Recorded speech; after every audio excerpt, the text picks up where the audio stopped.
जय महाकाल भावानं भावानं तुमच्या भावाला आज काहीच काम धाम नाही. उठलं पण किती वाजता आहे माहिती आहे का तुमचं भाऊ? डायरेक्ट 9:30-10ला. म्हणजे विषय एकदम गंभीर आहे, तुम्ही बघू शकता. डायरेक्ट 9:30-10ला उठलेला आहे. काम नाही धाम नाही नाही नाही नाही का आज तुमच्या भावाला. आणि उठल्यानंतर काय मम्मीने दिला आपल्याला कामाला लावून. हेक्की तर आपली मस्त टाराटून झोपलेली होती. मम्मी म्हणे पाणी बिणी भरून घे. म्हटलं ठीक आहे. म्हटलं मग काय आता आंघोळ पण करतो पाणी बिणी पण मस्त पद्धतशीर दानक्यावर भरून घेतो नाही का. म्हटलं आज तर काही काम धाम नाही. पण तुमच्या भावाचं नशीब एवढं भंगार आहे ना भावांनो, का आपल्याला आहे ना ज्या दिवशी आपण सुट्टी वगैरे घेतली का त्या दिवशी आपल्याला काही ना काही काम 100% निघणार म्हणजे निघणार नाही का. मग काय तुमच्या भावानी पटापट कपडे वगैरे घातले आणि त्याच्यात आला सरांचा फोन. मला वाटलंच होतं, म्हटलं आज 100% काही ना काही काम निघाल नाही का आपल्याला. म्हटलं झालं धन्य आहे. म्हटलं आता आपल्या सरांनी काय आपली चांगली दिली म्हटलं करून आता. मग काय आपण कपडे वगैरे घातले, हॅक्की तर आपली बाहेरच हिंडत होती. म्हटलं चला निघू आता लवकरात लवकर प्रवासाला. म्हणजे आपल्याला एकाच कंपनीत जायचं होतं. त्या कंपनीचं नाव होतं भावानं CTR कंपनी. तिथं आपण ट्रेनिंग वगैरे दिलेली होती नाही का.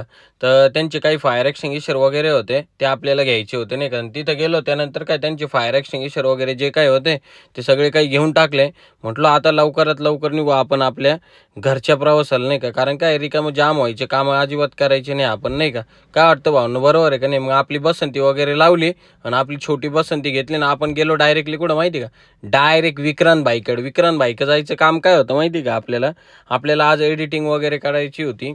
जी व्हिडिओ बनवली आहे ना आपण एक एक खास तुमच्यासाठी एक व्हिडिओ बनवलेली होती, त्याची आपल्याला एडिटिंग करायची होती नाही का. फायनली भावांना ती जी एडिटिंग होती त्या एडिटिंगला 2 दिवस लागले आणि विक्रांतने आपल्याला लवकरात लवकर जी एडिटिंग होती ती एडिटिंग वगैरे करून दिली. म्हटलं झालं धन्य. म्हटलं काही विषय नाही. म्हटलं भावा एक नंबर काम करून दिलं तू. मग काय तुमचा भाऊ आला घरी. घरी आल्यानंतर काय मस्त जरा म्हटलं आता पद्धतशीर दान केव्हा नाही जरा जेवण बिवण करू नये का. कारण काय सकाळपासून जेवण वगैरे काही करेल नाही.